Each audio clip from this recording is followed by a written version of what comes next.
Exit poll आने के बाद से हंगामा नहीं रुक रहा है। अब बांग्लादेश भी परेशान है कि बीजेपी की सरकार कहीं गलती से बंगाल में ना बन जाए। बंगाल में बीजेपी से टेंशन में बांग्लादेश है, लेकिन देखिए पहले बंगाल में क्या बवाल हो रहा है। यह तस्वीर आप देख रहे हैं, जिन लोगों ने बीजेपी को वोट दिया था उन लोगों को धमकाया जा रहा है। जिन्होंने बीजेपी के कमल पर ईवीएम पर बटन दबाया है, देखिए उन्हें धमकाया जा रहा है, डराया जा रहा है, ये आरोप लगा रहे लोग।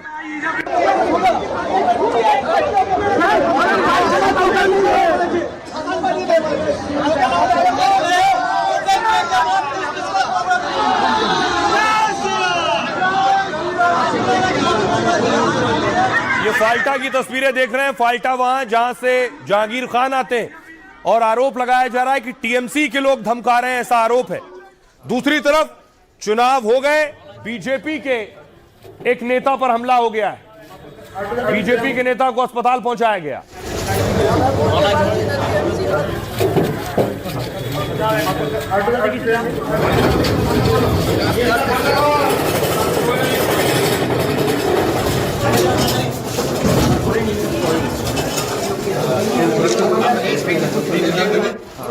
चुनाव के बाद सिर्फ इतना ही नहीं, एक और बहुत बड़ा बवाल हुआ।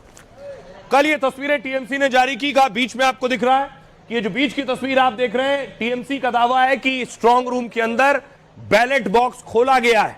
ये तस्वीर जारी करने के बाद टीएमसी ने कहा कोई स्ट्रांग रूम में कैसे घुस गया, किसी ने बैलेट बॉक्स कैसे खोल लिया, आखिर क्या धांधली हो रही है। टीएमसी ये आरोप लगाने लगी और ये आरोप लगाने के साथ जैसे ही ये तस्वीर सामने आई, बवाल हंगामा शुरू हो गया।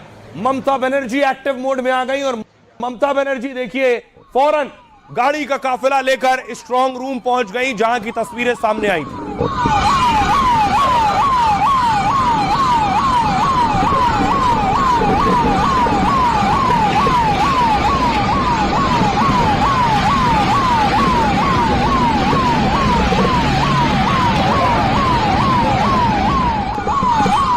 अब ममता बनर्जी स्ट्रांग रूम पहुंच गई तो बीजेपी ने बवाल काट दिया।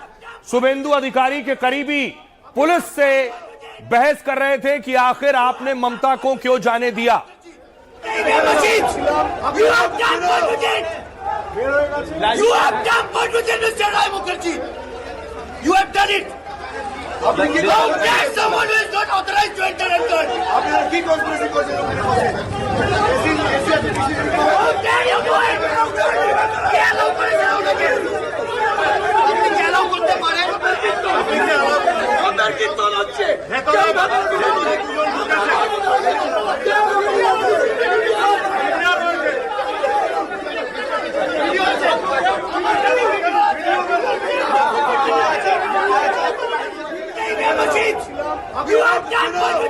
ये बवाल शुरू हुआ ममता बनर्जी को अंदर जाने से, और ममता बनर्जी स्ट्रांग रूम से जब निकली तो वो तस्वीर सामने आई। ममता बनर्जी जब बाहर आ रही थी, बाहर अंदर गई थी देखने के लिए कि क्या हुआ है। दीदी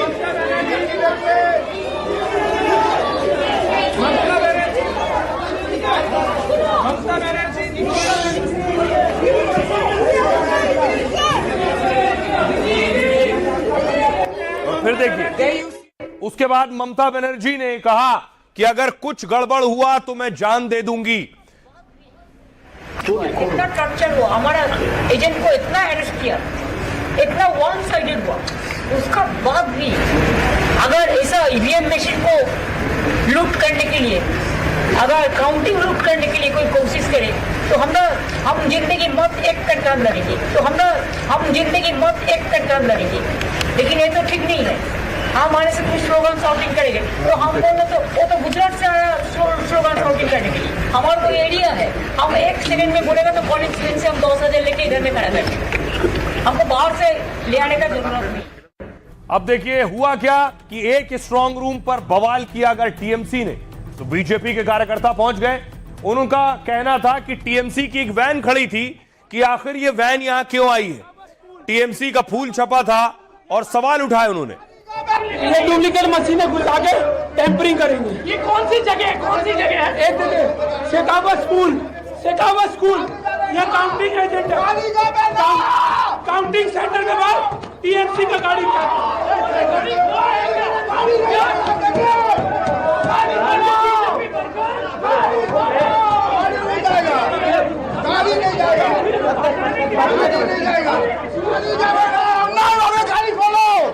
गाड़ी खुलता है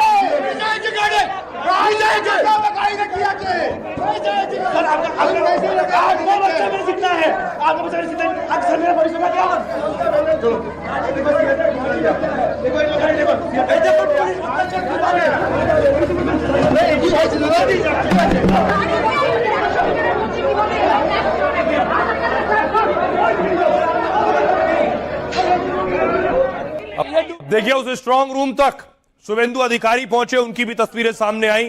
यही भवानीपुर का स्ट्रांग रूम है जहां से चुनाव भी लड़ रहे हैं वो।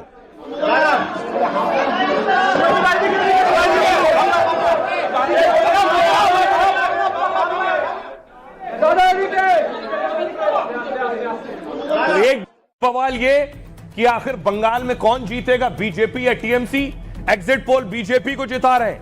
तो सिर्फ बंगाल नहीं, बांग्लादेश में बवाल हो गया। बांग्लादेश में सांसद डरे हुए कहीं बीजेपी और मोदी की सरकार बंगाल में ना आ जाए। बांग्लादेश के सांसद का डर है कि बीजेपी अगर जीत गई बंगाल में तो उनके लिए मुसीबत आ जाएगी।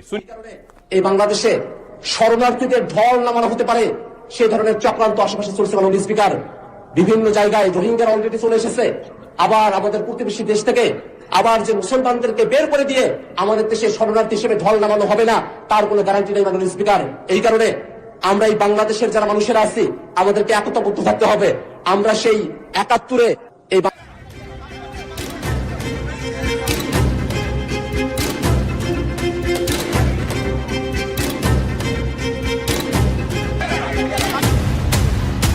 बंगाल में बवाल गली गली है और दीदी के मोर्चे पर जबरदस्त खलबली है। उन्हें स्ट्रांग रूम में साजिश नजर आ रही है। ज्यादातर एग्जिट पोल ने बीजेपी की सरकार बनवा दी है और टीएमसी की नींद उड़ा दी है। हालांकि 15 साल से सत्ता में बैठी पार्टी बार बार एग्जिट पोल के नतीजों को खारिज कर रही है, लेकिन घबराहट तो है। हड़कंप सिर्फ बंगाल में नहीं है बल्कि बांग्लादेश में भी है। एक सांसद की सांसें फूल रही हैं, कह रहे हैं कि एग्जिट पोल में बीजेपी की बढ़त उनके देश के लिए टेंशन वाली बात है। वाकई टेंशन वाली बात तो है। बीजेपी आएगी तो कांगलुओं को यानी बांग्लादेशी घुसपैठियों को वापस जाना होगा। আবার আমাদের প্রতিবেশী দেশ থেকে আবার যে মুসলমানদেরকে বের করে দিয়ে আমাদের দেশে শরণার্থী হিসেবে ঢল নামানো হবে না তার কোনো গ্যারান্টি নেই মাননীয় স্পিকার। এই কারণে আমরা এই বাংলাদেশের যারা মানুষেরা আছি আমাদেরকে একতাবদ্ধ থাকতে হবে। बंगाल चुनाव के एग्जिट पोल का भौकाल बांग्लादेश तक है। वहां डर तो है, डर अच्छा भी है, लेकिन यह डर बना रहेगा। इसके लिए थोड़ा इंतजार करना होगा। मैं आपको बताऊं बंगाल में क्या हो रहा है, क्यों हो रहा है, उससे पहले देखिए जरा बांग्लादेश में क्या हो रहा है। बंगाल के 8 में से 6 एग्जिट पोल में बीजेपी की जीत का अनुमान है। एग्जिट पोल के अनुमान से ही बांग्लादेश के सांसद डरे हुए।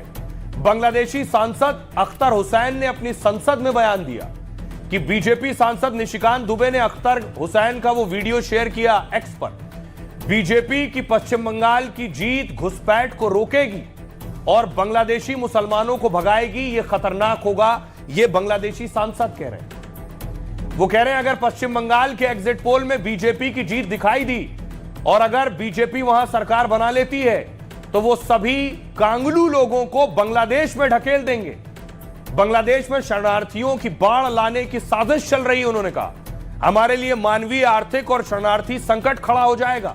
अख्तर हुसैन ने संसद में इसको लेकर चिंता जताई। इसलिए हम बांग्लादेश के लोगों को एकजुट रहना होगा। कांगलू का इस्तेमाल बांग्लादेश से आए अवैध मुस्लिम घुसपैठियों के लिए दरअसल होता है। अख्तर हुसैन बांग्लादेश की नेशनल सिटीजन पार्टी के सांसद हैं। बांग्लादेश की रंगपुर सीट से वो सांसद हैं।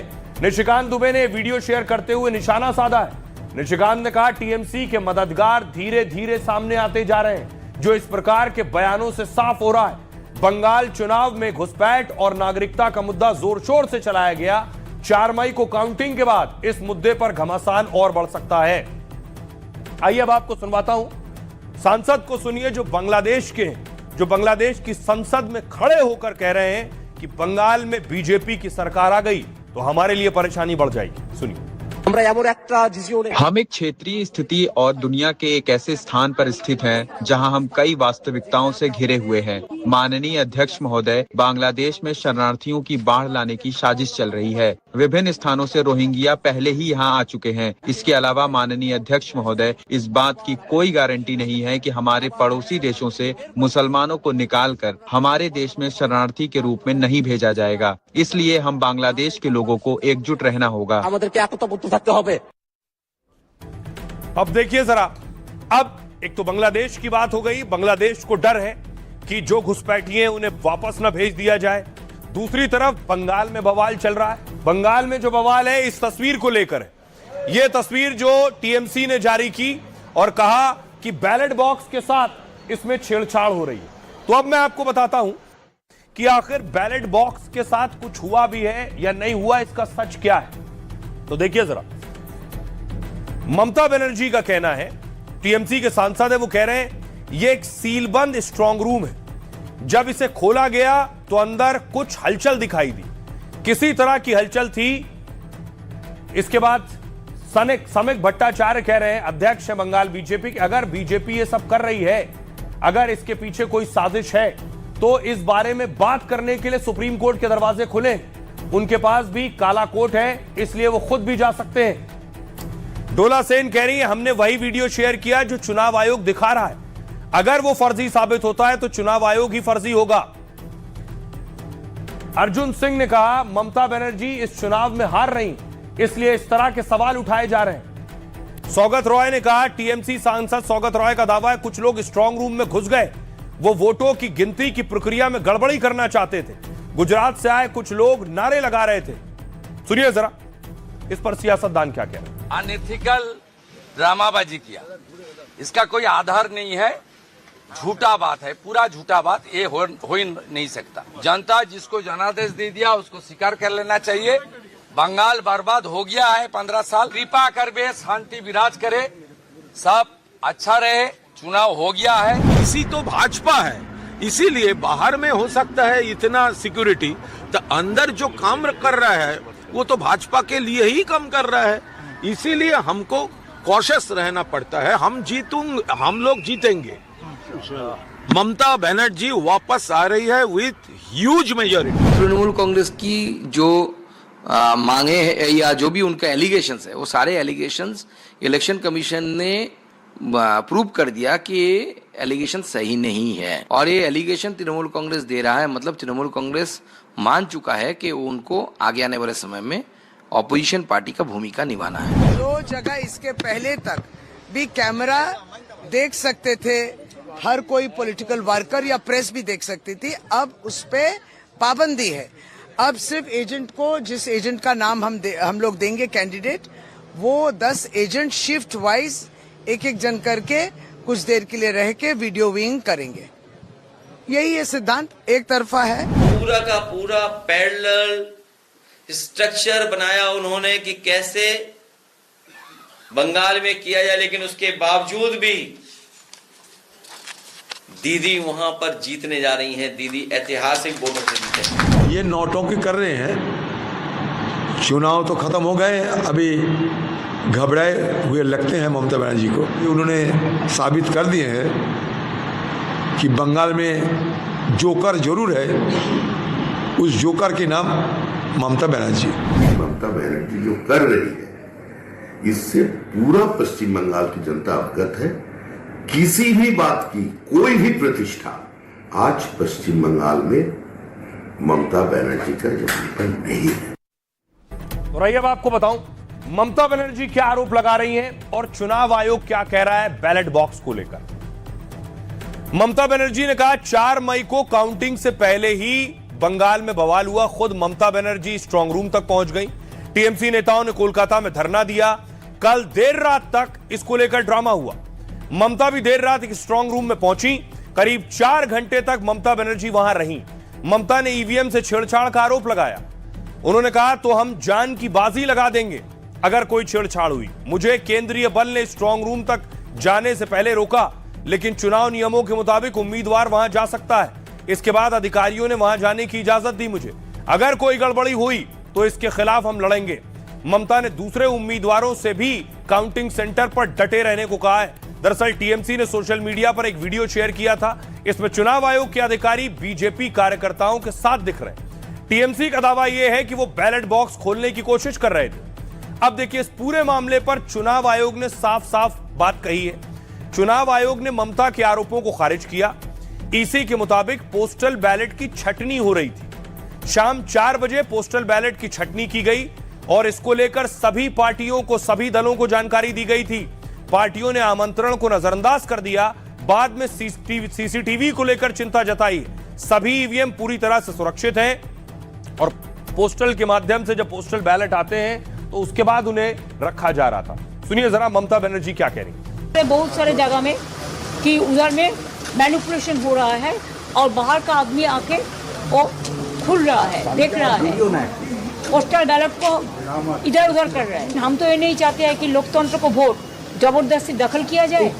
इतना एट्रोसिटीज हुआ है, इतना टॉर्चर हुआ, हमारा एजेंट को इतना अरेस्ट किया। अगर ऐसा ईवीएम मशीन को लूट करने के लिए, अगर काउंटिंग लूट करने के लिए कोई कोशिश करे तो हम जिंदगी मत एक करके हम लड़ेंगे। और हम सब कैंडिडेट, सब चीफ इलेक्शन एजेंट को, जितना भी पार्टी है, सबको बोलते हैं आपका हक है। ऐसी घटनाएं चलती रहती हैं। काउंटिंग अपने समय जैसे रूल रेगुलेशन है, इस बार हमने पूरा सर्कुलर बना लिया है। जितने भी गाइडलाइंस है उसको कंप्रेस करके छोटा सैनोप बना लिया है। हर एक डीओ से हम सर्टिफिकेट लेंगे कि पूरी गाइडलाइंस हर एक काउंटिंग सेंटर के लिए फॉलो हुई है, हर एक काउंटिंग पर्सनल के लिए फॉलो हुई है, पैरामिलिट्री और स्टेट पुलिस के लिए फॉलो हुई है। और हमने बता दिया है कि जहां जहां जो गड़बड़ करेगा, अगर मतलब मुस्तैदी नहीं रखेगा, कोई लैक्सिटी होगी तो उसके ऊपर एक्शन होगा। अब बड़ा सवाल यह है, क्या ऐसा हो सकता है स्ट्रांग रूम में? अब आपको बताता हूं स्ट्रांग रूम होता क्या है, उसमें तैयारी कैसे की जाती है। लेकिन जगह जगह बवाल शुरू हो गया। हर शहर में स्ट्रांग रूम होता है जहां ईवीएम रखी जाती है। अब दूसरे स्ट्रांग रूम तक भी कार्यकर्ता पहुंच रहे हैं।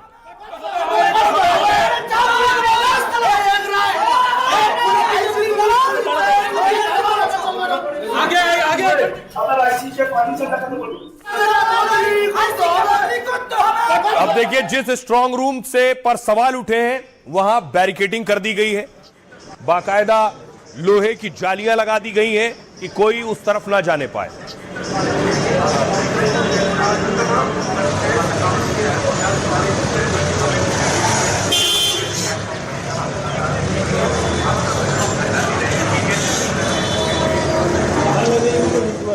इसके अलावा स्ट्रांग रूम के बाहर सिक्योरिटी बढ़ा दी गई है कि परिंदा भी पर ना मार पाए। आप देख रहे हैं, पहले से बाहर बैरिकेडिंग थी और अब सेंट्रल फोर्सेस के जवान भी वहां तैनात हो गए।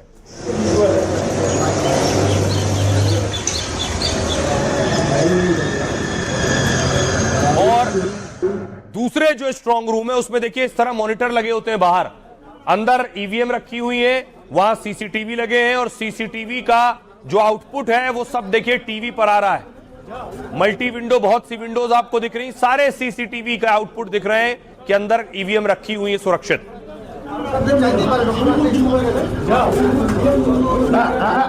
और इसलिए 4 तारीख को काउंटिंग होनी है। हालात सामान्य रहे, लोग उग्र ना हो और किसी तरह की कानून व्यवस्था की परेशानी ना हो, इसलिए सुरक्षा बलों को अभी भी तैनात रखा गया।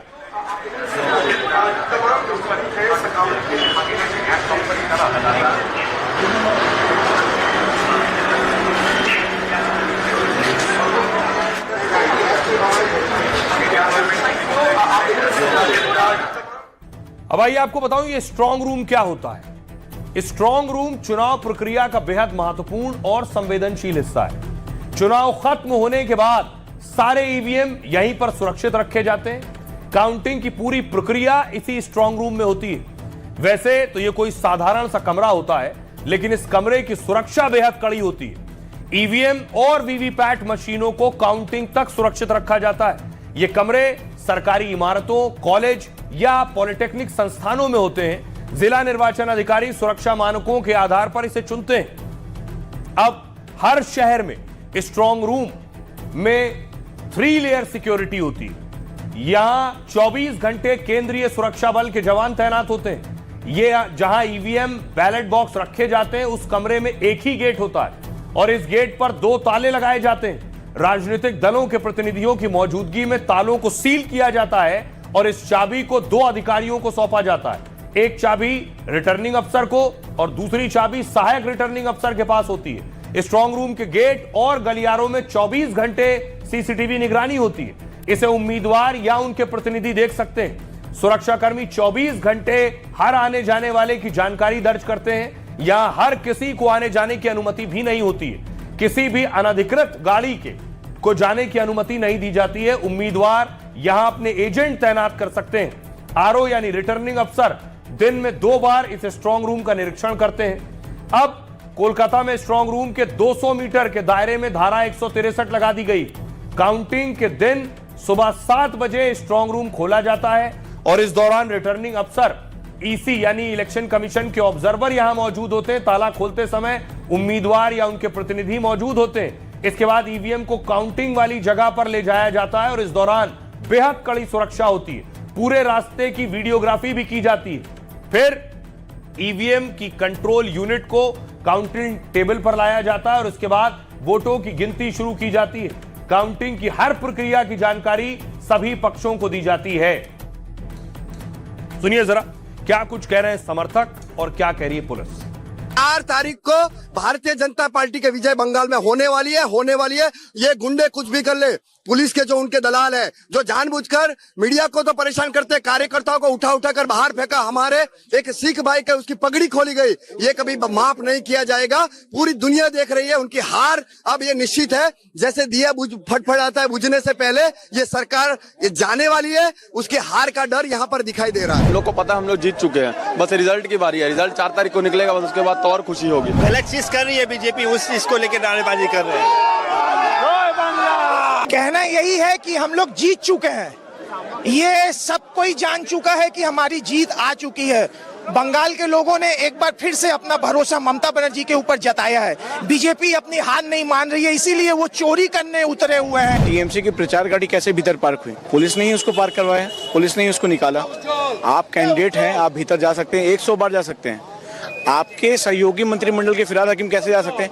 आपका पीएसओ किस आधार पे भीतर जा सकता है? ममता बनर्जी जो बंगाल है, ये ममता बनर्जी माटी है, हम लोगों का माटी है। इधर एक कारचुपी नहीं चलेगा। ममता बनर्जी दिखा दिया कैसे लड़ना होता है, तो हम लोग बीजेपी का सरकार आ रहे हैं, परिवर्तन करेंगे।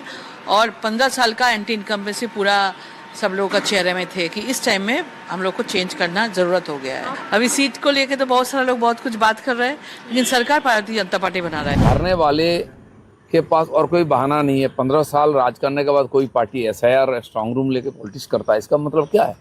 पार्टी हार चुकी है, एक बहाना चाहिए हारने के बाद क्या बोलना है, इसी का पटभूमि तैयार हो रहा है। उनको लगता है कि वो जीतने वाले हैं, आइए मीटिंग बुलाइए, चाय समोसे खाइए, फिर ममता दीदी की जो जीत होगी उसके बाद हम लोग उनको पेड़ा खिलाएंगे। दीदी का जो काम है वहाँ पे सूती साड़ी पहनना, हवाई चप्पल पहन के काम करना और एकदम जबरदस्त तरीके से हर धर्म के को इज्जत से देखना और बीजेपी से सख्ती से बहुत मजबूती से लड़ना और डरना नहीं। मैं समझता हूँ कि वहाँ पर दीदी की सरकार बनेगी, टीएमसी ज्यादा वोटों चुनकर आएगी।